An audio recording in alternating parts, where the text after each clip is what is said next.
Bonjour, alors encore un cours sur l'Union européenne, un territoire de référence et d'appartenance. Alors aujourd'hui c'est un cours un peu spécial parce que c'est à la fois de la géographie, de l'EMC, on pourrait même dire un peu d'histoire. Donc on va surtout rester aujourd'hui sur la géographie et l'EMC.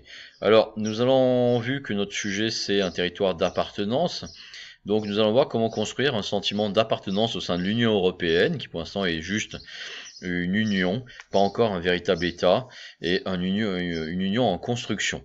Alors, nous allons parler des symboles européens, qu'est-ce qu'ils représentent, qui sont-ils, qu'est-ce qu'ils représentent, et surtout leurs critiques. Alors, comment créer un sentiment d'appartenance pour l'Union européenne, territoire de référence de la France? C'est la question qu'on peut se poser aujourd'hui à travers ce cours. Alors, commençons par une petite anecdote qui explique un peu pourquoi est-ce que on a adopté ces symboles européens. Alors, ça a commencé en 1979. C'est une date importante, 1979. Il y avait les premières élections au Parlement européen. Vous savez qu'à Strasbourg, c'est ici, à Strasbourg, vous avez le Parlement de l'Union européenne et il faut élire des députés européens au cours d'élections européennes. Et c'est en 1979 que pour la première fois de toute l'histoire, les citoyens européens étaient appelés à voter directement par suffrage universel direct pour leurs députés européens qui siégeraient donc à Strasbourg. Alors la première grande surprise ne sont pas tellement les résultats des élections, c'est le fait que personne n'est allé voter. Il y a eu très très peu d'électeurs, il y a eu une très très forte abstention, et voire même elle était majoritaire dans certains pays de l'Union européenne.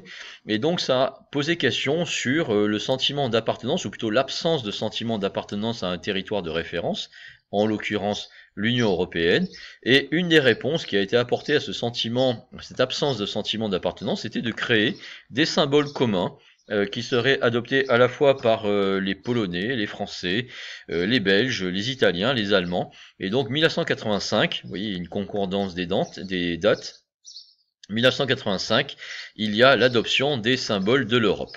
Alors, si on faisait quelques-uns de ces symboles, on va pas tous les faire, quoique, il n'y en a pas énormément.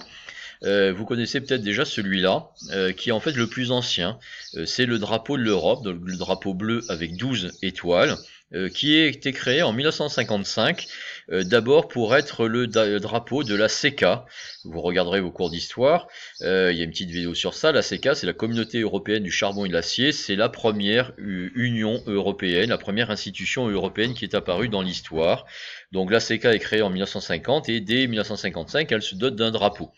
Quand il s'agit de forger un sentiment d'appartenance, les Européens s'aperçoivent que ce drapeau existe déjà, et le drapeau de la CECA devient également le drapeau de la CEE, devenu entre-temps, par la suite, l'Union européenne. Alors, je ne vais pas vous expliquer toute la signification de ce drapeau, mais en fait, ce drapeau, on sait qu'il a été dessiné par un fonctionnaire du Parlement européen qui s'appelle Arsène Hertz. C'est un Français, et c'est un personnage assez croyant qui est allé visiter l'église Notre-Dame de la rue du Bac à Paris. Alors Notre-Dame de la rue du Bac se trouve rue du Bac, comme ça on l'indique.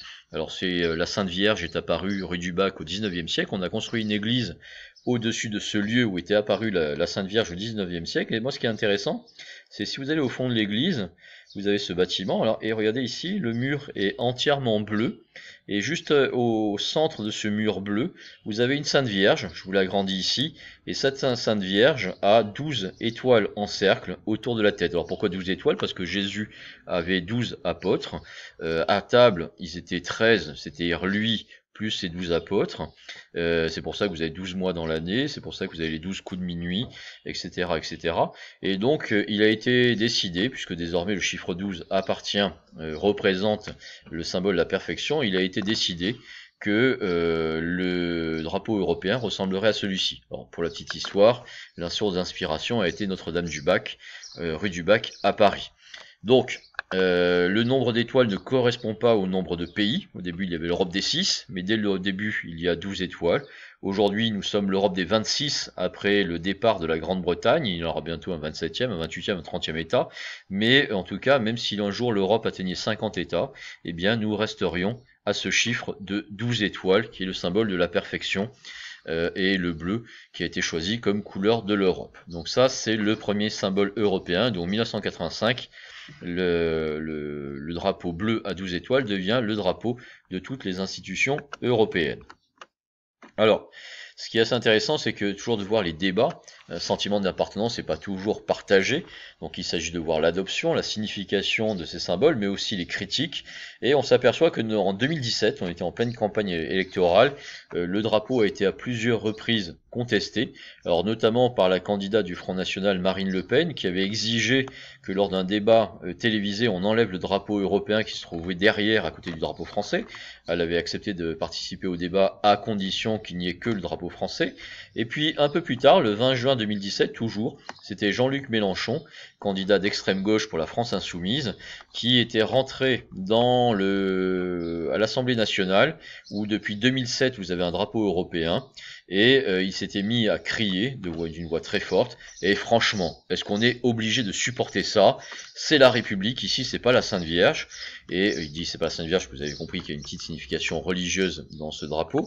Et il avait demandé à ce qu'on enlève les symboles européens au sein de l'Assemblée nationale, ce qui a été refusé. Et puis pour la petite histoire, vous avez une association qui s'appelle les Décrocheurs. Alors ils sont tout à fait eurosceptiques, c'est-à-dire hostiles à la construction européenne, et ils s'amusent de temps en temps à déchirer, à arracher, à enlever des drapeaux européens. Alors pour l'instant, ils se vantent en 2017 d'en avoir enlevé 240, notamment 26 dans la seule ville de Bordeaux. Donc voilà, un symbole qui symbolise, en fait, qui représente l'appartenance ou le sentiment d'appartenance à un territoire commun, l'Europe. On avance un petit peu. 2017 toujours, donc alors que ce symbole est celui de l'Europe depuis 85, on remarque qu'il n'est toujours pas inscrit dans les symboles de la République française dans l'article 2 de la Constitution européenne, et c'est finalement Emmanuel Macron qui a proposé de l'élargir, de la présence de ce drapeau européen, qui pour l'instant n'est obligatoire que lorsqu'il s'agit de faire des travaux. On avait déjà vu un cours sur le FEDER, les aides régionales, donc effectivement il est obligatoire d'afficher le drapeau européen. Ici vous avez le drapeau, le sigle du FEDER ici, il est présent en 2007, depuis 2007 à l'Assemblée nationale, mais regardez un petit peu dans les portraits des présidents européens, tout à fait absent du portrait de Gaulle, il est totalement absent et remplacé par le seul drapeau français dans le portrait officiel de Valéry Giscard d'Estaing, et c'est Nicolas Sarkozy qui pour la première fois a fait cohabiter le drapeau français et européen, qu'on retrouve également sur le portrait officiel d'Emmanuel Macron. Bon voilà, je pense que vous en savez largement assez pour le drapeau européen. On terminera quand même pour une petite histoire, parce qu'il faut aussi apprendre en EMC quelques petites lois. Alors c'est un texte de loi qui a été voté en février 2019.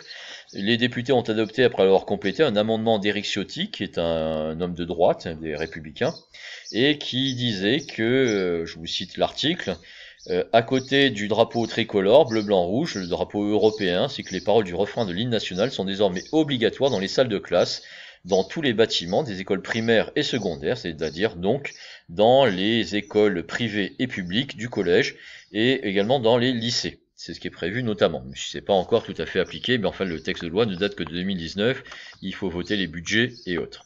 Il y a également un hymne européen, de même manière qu'il y a la Marseillaise pour la France, il y a un hymne européen qui a été défini en 1985.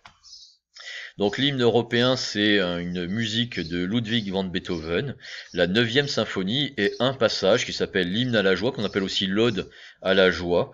Donc 1985, le choix de Ludwig van Beethoven. Et là aussi, polémique, critique, à chaque fois.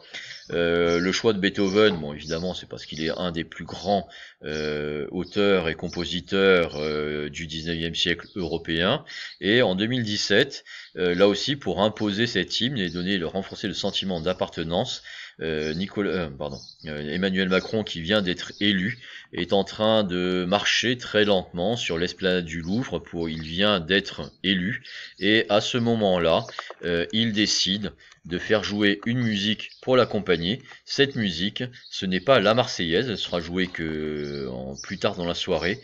Il marche sous le son de la 9e symphonie de Beethoven, donc l'hymne européen. Donc une façon d'affirmer son choix et sa conviction européenne. Autre symbole européen, là il s'agit il y a une fête nationale pour la France, c'est le 14 juillet, la prise de la Bastille. Pour l'Europe, c'est le 9 mai. Là, ici, vous avez la journée de l'Europe. Alors, comme l'Europe n'est pas encore, l'Union européenne n'est pas encore un véritable État, on ne parle pas de fête nationale, on parle de journée de l'Europe, mais il s'agit du 9 mai. Le 9 mai, c'est le 14 juillet de l'Union européenne. Alors, pourquoi le 9 mai? Bah, pour plusieurs raisons. D'abord, c'est le 9 mai 1950 qui a été proposé lors du discours de l'horloge de Robert Schuman de créer la CECA. Donc, c'est la naissance de la construction européenne et du projet européen. Et puis, deuxième raison, il y a parmi les fêtes, les jours fériés, les fêtes célébrées, il y a notamment le 8 mai. Le 8 mai, c'est la victoire du 8 mai 45 contre les forces du nazisme. Le 8 mai, on célèbre la victoire contre l'Allemagne. Le 9 mai, on célèbre la réconciliation avec l'Allemagne. Et puis, depuis très peu de temps, c'est pour ça que finalement très peu de personnes sont au courant, c'est à peine depuis 2000, on a également une devise. Alors pour la République française, c'est liberté, égalité, fraternité. Pour l'Union européenne, c'est unis dans la diversité. Il y a des diversités de langues, de cultures, de religions, mais tous ces 26 pays de l'Europe sont malgré tout unis, malgré leur diversité ou grâce à leur diversité.